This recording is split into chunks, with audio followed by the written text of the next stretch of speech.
جائے رسالت معاذ صلی اللہ علیہ وسلم مدد پاک نارنا جسے اللهم صل على محمد وعلى آل محمد كما صليت على إبراهيم وعلى آل إبراهيم إنك حميد مجيد اللهم بارك على محمد وعلى آل محمد كما باركت على إبراهيم وعلى آل إبراهيم إنك حميد مجيد الحمد لله وكفى وسلام على عباده الذين اصطفى أما بعد قال الله تبارك وتعالى في القرآن العزيز والفرقان الحميد أعوذ بالله من الشيطان الرجيم بسم الله الرحمن الرحيم يوم يحدث أخبارها بأن ربها ويابها صدق الله العظيم وصدق رسوله النبي الكريم میرے محترم بزرگوں اور عزیز ساتھیوں، اللہ تبارک و تعالیٰ کا بہت بڑا فضل و کرم ہے کہ اس نے ہم سب کو جمعہ کی نماز کے لیے اپنے گھر میں بلایا۔ اللہ تبارک و تعالیٰ سے دعا کیجیے ہم سب کو جمعہ کی نماز ادا کرنے کا توفیق عطا فرمائے۔ مزید اللہ کا دعا کیجیے کہ ہمیں صحیح بات کو ساری بات کو اس پر عمل کی توفیق عطا فرمائے۔ میں نے آپ حضرات کے سامنے قرآن مقدس کی ایک چھوٹی سی آیت تلاوت کی ہے۔ اللہ تبارک و تعالیٰ نے ہمارے اعمال اور ہمارے افعال کے متعلق اپنی میڈیا ایجنسی کے ذریعہ سے نگرانی فرماتے ہیں۔ میں نے پہلا جمعہ کو آپ کے سامنے گناہوں کے نقصانات، گناہوں کے متعلق آپ حضرات کے ساتھ بیان کیا تھا۔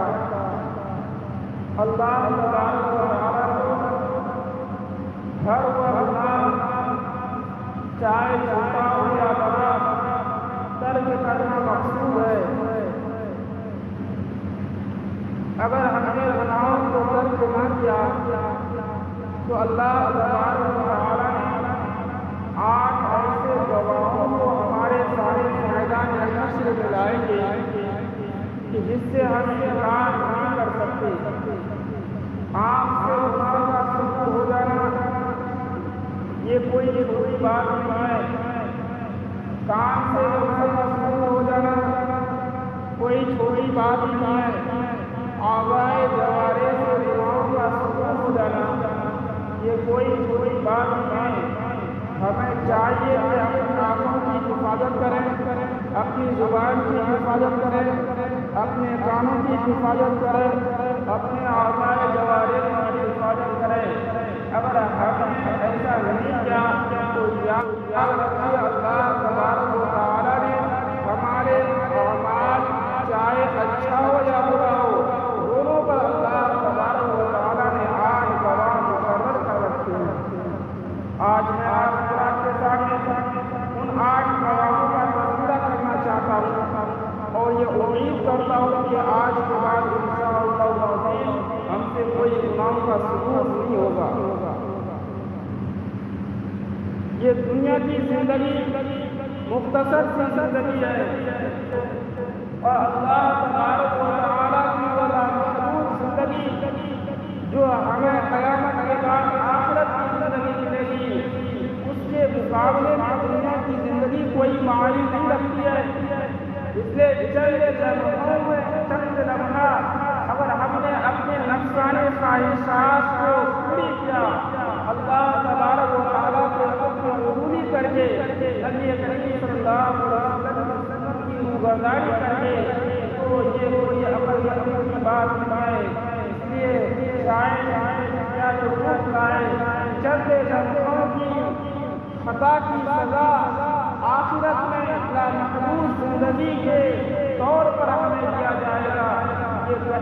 عقل میں کی بات نہیں ہو سکتی ہے۔ ایک چھوٹا سا بچہ اگر آپ ان کو یہ کہیں کہ بیٹا میں تم کو 2 چاکلیٹ دوں گا، لیکن 2 چاکلیٹ کے بدلے میں 2 تھپڑ تمہیں ماروں گا، وہ چھوٹا بچہ بھی اس ڈیل کو قبول نہیں کرے گا۔ وہ کہے گا کہ آپ کو اپنا چاکلیٹ دوبارہ کو ہمیں نہیں چاہیے۔ تو ذرا ہم سوچیں کہ اللہ تبارک و تعالیٰ کے حکم عبوری کر کے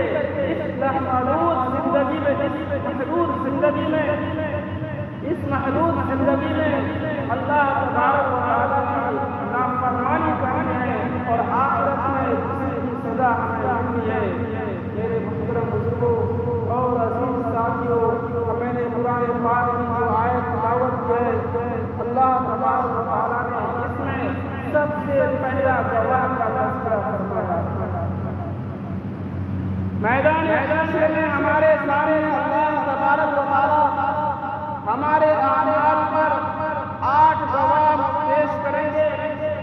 دنیا کے اندر کسی کو مصیبت کے الزام ٹھہرانے کے لیے 2 گواہ کافی ہے، لیکن اللہ تبارک و تعالیٰ قیامت کے دن میدان حشر میں ہمارے سامنے ایسے 8 گواہ لائیں گے جس سے کوئی انکار نہیں کر سکتا ہے۔ تو سب سے پہلا گواہ جو ہوگا ہمارے اعمال کے، چاہے اعمال اچھا ہو یا اعمال برا ہو، ہر 2 صورت میں اللہ تبارک و تعالیٰ گواہ کو پیش فرمائیں گے۔ اور سب سے پہلا جو گواہ ہوگا اس کا علماء کرام نے فرمایا، اللہ تبارک و تعالیٰ نے قرآن میں فرمایا کہ سب سے پہلا گواہ المکان ہوگا، یعنی وہ جگہ ہوگی جہاں پر آپ گناہ کریں گے، یا وہ جگہ ہوگی جہاں پر آپ اچھا عمل کریں گے، نیکی کریں گے، تو دونوں صورتوں میں وہ جگہ گواہی دے گی۔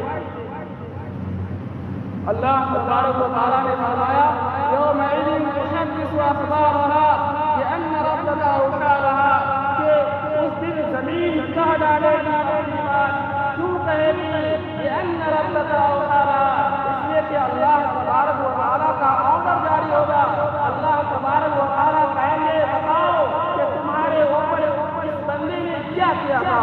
اگر آپ نیکی کریں گے تو یہ زمین گواہی دے گی کہ اللہ تبارک و تعالیٰ یہ بڑا نیک بندہ ہے، تیرا مقبول بندہ ہے، یہ میرے اوپر نیکی کیا تھا۔ اگر آپ نے کوئی گناہ کا کام کیا ہے زمین کے اوپر، تو وہ زمین کا ٹکڑا کل قیامت کے دن میدان حشر میں اللہ کے سامنے اور ساری کائنات کے مخلوق، ساری انسانوں کے سامنے اللہ تبارک و تعالیٰ اس گواہ کو پیش کریں گے اور وہ اپنی ساری باتیں کہہ ڈالیں گے۔ یہ زمین کے جو پردے ہیں، زمین کا جو ٹکڑا ہے، یہ اللہ تبارک و تعالیٰ کے خطے سے کیمرہ بنتا ہے۔ جس طرح آج ہمارے پاس موبائل ہے، موبائل میں کیمرہ کے ذریعہ سے ہر چیز کو ہم کیپچر کر سکتے ہیں، اس کی تصویر اتار سکتے ہیں، ایسے ہی اللہ تبارک و تعالیٰ نے زمین کو اپنے حکم کے ذریعہ سے کیمرہ کے مانند بنایا ہے۔ ہم جس جگہ پر گناہ کریں گے وہ جگہ ہماری اس تصویر کو اتار لے گی اور قیامت کے دن اللہ کے سامنے بیان کرے گی۔ تو گویا کہ ایسا ہی ہوگا جیسے کہ اللہ تبارک و تعالیٰ آرڈر جاری کریں گے، حکم جاری کریں گے اور وہ زمین جو ہے خبر نشر کرنی شروع کر دے گی۔ اے کسی انسان کے ساتھ کہ زمین کی گواہی سے بچ سکے، ہے کسی انسان کی بات جو مکان کی گواہی سے بچ سکے، جو وہ پہلا گواہ ہے جو اللہ تبارک و تعالیٰ ہمارے سامنے لا کر کھڑا کریں گے۔ اگر ہم نے اچھا کام کیا تو اچھائی کی گواہی دے گی، اگر ہم نے برا کام کیا تو برائی کی گواہی دے گی۔ اور دوسرا گواہ اللہ تبارک و تعالیٰ نے بلانا ہے میدان حشر میں، وہ زبان ہے۔ زمانہ جس کو بولتے ہیں، زبان یہ زمانہ بھی ہمارے خلاف گواہی دے گی یا ہمارے حق میں گواہی دے گی۔ اللہ تبارک و تعالیٰ نے ہمارے پاک میں فرمایا وَشَاهِدٍ وَمَشْهُودٍ، کہ یہ جو زمانہ ہے، یہ جو دن رات ہے، یہ بھی ہمارے خلاف یا ہمارے حق میں گواہی دے گی۔ اللہ کے رسول صلی اللہ علیہ وسلم نے فرمایا یونادی کل یوم، کہ ہر روز ہر دن یہ آواز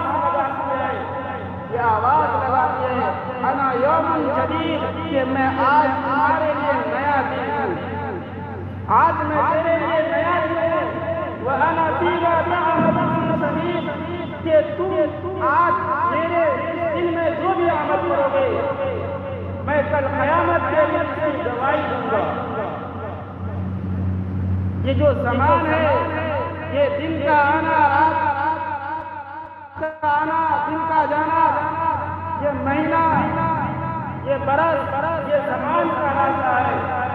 یہ زمان ہمارے حق میں یا ہمارے خلاف، ہماری اچھائی پر یا برائی پر گواہی دے۔ وہ دوسرا گواہ اللہ تبارک و تعالی زمانے کو لائیں گے، وہ بھی ہمارے گواہی دیں گے۔ اور تیسرا گواہ واللسان، زبان یہ گواہی دے گی۔ اللہ تبارک و تعالی نے قرآن پاک میں فرمایا تشہد علیہم السنتہم، کہ یہ ہماری زبان ہمارے حق میں گواہی دے گی یا ہمارے خلاف گواہی دے گی، ہمارے اچھے اعمال کی گواہی دے گی یا ہمارے برے اعمال کی گواہی دے گی۔ یہ زبان سے آج کسی کو کنا کہہ دینا نہایت آسان ہے، کسی کو ذلیل کہہ دینا نہایت آسان ہے، کسی کو بے غیرت کہہ دینا ہمارے لیے نہایت آسان ہے، کسی کو بے ایمان کہہ دینا یہ ہمارے لیے بڑا آسان ہے۔ لیکن کل قیامت کے دن اللہ تبارک و تعالیٰ سوال کریں گے کہ بتاؤ تم نے اس کو کمینہ کیوں کہا تھا، ان کو ذلیل کیوں کہا تھا، اس کو بے غیرت کیوں کہا تھا، اس کو بے ایمان کیوں کہا تھا، اس کو تم نے اس کی عزت کو تم نے سامنے کیوں ملایا تھا۔ تو کل قیامت کے دن اس کا جواب دینا بڑا مشکل کام ہو جائے گا، ہم سے جواب نہیں بن پائے گا۔ میرے بزرگوں، اللہ تبارک و تعالیٰ کے قیامت کے دن یہ پوچھنا کہ بتاؤ تم نے اس کو ذلیل کیوں کہا، یہ کوئی معمولی بات نہیں ہے، یہ غیر معمولی بات ہے۔ اللہ تبارک و تعالیٰ نے قرآن پاک میں حضرت عیسیٰ علیہ السلام کا تذکرہ فرمایا ہے۔ اللہ تبارک و تعالیٰ نے فرمایا علیہ السلام سے فرمائیں گے کہ مریم کے بیٹے بتاؤ کیا تم نے میرے علاوہ اپنی ماں اور اپنے بارے میں یہ کہا تھا کہ مجھے معبود بنا دو؟ أأنت قلت للناس اتخذوني أمي إلهين من الله۔ حضرت شیخ عبد القادر جیلانی رحمۃ اللہ علیہ فرماتے ہیں کہ اس احکم الحاکمین کے فرمان میں اس قدر حیرت ہوئی کہ یہ أأنت قلت سن کر کے حضرت عیسیٰ نبینا علیہ السلام کے بدن سے خون جاری ہو جائیں گے، جس طرح سے گرمی کی وجہ سے ہمارے بدن سے پسینہ جاری ہو جائے، ایسے ہی الفاظ کی احکم الحاکمین کے اس فرمان کی قدر حیبت طائب ہو جائے گی عیسیٰ علیہ السلام پر کہ اس کے خون سے اس کے بدن سے خون جاری ہو جائے گی۔ یہ کوئی معمولی بات نہیں ہے کہ اللہ تبارک و تعالیٰ کا قیامت کے دن ہم سے پوچھ لے کہ بتاؤ تم نے زبان سے تہمت کیوں لگائی، تم نے غیبت کیوں کی، تم نے چغلی کیوں کی، تم نے فحش گوئی کیوں کی؟ کیا زبان ہم نے تمہیں اسی واسطے دیا تھا؟ تم نے ایک دوسرے کو آپس میں کیوں لڑوایا؟ کیا زبان میں نے تم کو اس لیے دی تھی؟ اللہ تبارک و تعالیٰ پوچھ لینا کوئی معمولی بات نہیں ہے، یہ غیر معمولی کہ اللہ تبارک و تعالیٰ چوتھا گواہ بلائے، اور چوتھا جو گواہ ہوگا والارکان، یعنی ہمارے ہاتھ، ہمارے ہمارے بدن کا جسم یہ گواہی دیں گے۔ اللہ تبارک و تعالیٰ نے سورہ یاسین میں فرمایا الیوم نختم علی افواہہم وتکلمنا ایدیہم وتشہد ارجلہم بما کانوا یکسبون۔ اللہ تبارک و تعالیٰ نے ایسی دوسری جگہ پر ارشاد فرمایا وَلَا تَقْفُ مَا لَيْسَ لَكَ بِهِ عِلْمٌ إِنَّ السَّمْعَ وَالْبَصَرَ وَالْفُؤَادَ كُلُّ أُولَٰئِكَ كَانَ عَنْهُ مسؤولا۔ اللہ تبارک و تعالیٰ نے مختلف انداز میں، مختلف اسلوب کے ساتھ، مختلف صورتوں میں، مختلف باروں میں اللہ تبارک و تعالیٰ نے اس چیز کو بیان فرمایا ہے۔ کل قیامت کے دن ہماری یہ زبان، یہ ہماری جو ہے منہ پر جو ہے اللہ تبارک و تعالیٰ قلم لگا دیں گے، اس سے بات نہیں کر سکتے۔ پھر ہمارے جو ہاتھ ہیں یہ گواہی دیں گے، ہمارے جو پیر ہیں یہ گواہی دیں گے، ہمارے ران ہیں یہ گواہی دیں گے، ہمارے بدن کا جو یہ چمڑا ہے چمڑا یہ بھی گواہی دے گی۔ جب یہ سب چیزیں گواہی دیں گی تو یہ کہیں گے ہم اور آپ جو سزا کے مستحق ہوں گے اگر ہم نے گناہ کیا ہے تو ہم کہیں گے لما شہدتم علینا، میرے خلاف گواہی کیوں دے رہے ہو؟ ہم نے جو پورا کام کیا تھا، پورا گناہ کیا تھا، تمہاری جو شادی کیا تھا، تمہیں کو لذت پہنچانے کے لیے کیا تھا؟ ہم نے چوری کیا تھا تمہارے لیے کیا تھا؟ ہم نے زنا کیا تھا تمہارے لیے کیا تھا؟ ہم جو غلط راستے پر چلے تھے تمہارے لیے چلے تھے۔ آج تم کو کیا ہو گیا ہے کہ تم میرے خلاف گواہی دیتے ہو؟ تو یہ اعضائے جوارح ارکان کہیں گے کہ اللہ تبارک و تعالیٰ نے مجھے آج گواہی دی ہے، اور وہ اللہ تبارک و تعالیٰ جو ہر چیز کو گواہی، جو ہر چیز کو گویائی دی ہے۔ کہ اللہ تبارک و تعالیٰ نے ہر چیز کو گویائی یعنی بولنے کی صلاحیت دی ہے۔ اس لیے اللہ تبارک و تعالیٰ نے ہمیں آج بولنے کی اجازت دی ہے، ہمیں یہ طاقت عطا کی ہے تاکہ میں اللہ کے سامنے آپ کے اعمال کے بارے میں چاہے برے ہو یا اچھے ہو گواہی دے سکے۔ اللہ تبارک و تعالیٰ نے قرآن پاک کی دوسری آیت میں ارشاد فرمایا یہ ہمارے ارکان یعنی یہ گواہی دیں گے کہ جب تو گناہ کرتا تھا تو تو مجھ سے پردہ نہیں کرتا تھا۔ یہ ہاتھ گواہی دیں گے کہ جب تو گناہ کا کام کرتا تھا تو تو مجھ سے پردہ نہیں کرتا تھا۔ یہ ران گواہی دیں گے جب تو گناہ کا کام کرتا تھا مجھ سے پردہ نہیں کرتا تھا۔ اس لیے آج اللہ تبارک و تعالیٰ کا حکم ہوا ہے، اس لیے ہمیں گواہی کو دینی پڑے گی۔ اللہ تبارک و تعالیٰ یہ چوتھا سوال آئے گی اور پانچواں گواہ وہ ہے جو ہم سب جانتے ہیں۔ اللہ تبارک و تعالیٰ نے قرآن پاک میں فرمایا اِنَّ عَلَيْكُمْ لَحَافِظِينَ كِرَامًا كَاتِبِينَ يَعْلَمُونَ مَا تَفْعَلُونَ کہ ہمارے جو مونڈے ہیں کندھے ایک طرف نیکی لکھنے والا فرشتہ ہے اور دوسرے جانب گناہوں کے لکھنے والے فرشتے ہیں، اور ان دونوں کا نام قرآن نے بتایا کراماً کاتبین ہے۔ ہم جو بھی عمل کرتے ہیں یہ فرشتہ لکھ لیتے ہیں۔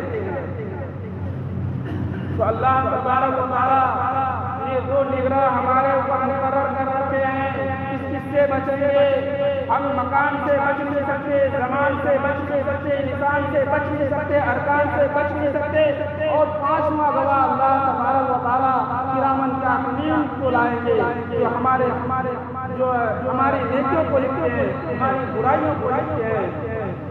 حضرت ثانی رحمۃ اللہ علیہ فرماتے ہیں کہ ہمارے اس امت میں بھی ایسے بندے ہیں کہ فرشتوں کو یعنی کراماً کاتبین کو 20 سال تک کوئی گناہ لکھنے کا موقع نہیں ملا۔ ہم اگر گناہ ہو جائے ہم سے انجانے میں گناہ ہو جائے توبہ کر لیں، جب توبہ کر لیتے ہیں تو یہ کراماً کاتبین جو ہے گناہ لکھنے والے فرشتے انتظار کرتے ہیں کہ ہو سکتا ہے یہ بندہ توبہ کر لے، اگر توبہ کر لیں گے تو یہ گناہ سے لکھا نہیں جائے گا۔ اور چھٹا گواہ اللہ تبارک و تعالیٰ دیوان یعنی وہ رجسٹر کو لائیں گے جو کراماً کاتبین نے لکھا ہے، اس رجسٹر کو قیامت کے دن میدان حشر میں لائیں گے۔ یہ زمان مکان نشان ارکان جو گواہی دیں گے ان کے خلاف یا ان کے حق میں یعنی اس کی گواہی کی تصدیق کرنے والی ایک رجسٹر باضابطہ لکھت روپ میں لایا جائے گا۔ اللہ تبارک و تعالیٰ قرآن پاک میں فرماتے ہیں یا ویلتی ما لی ھذا الکتاب لا یغادر صغیرۃ ولا کبیرۃ الا احصاھا۔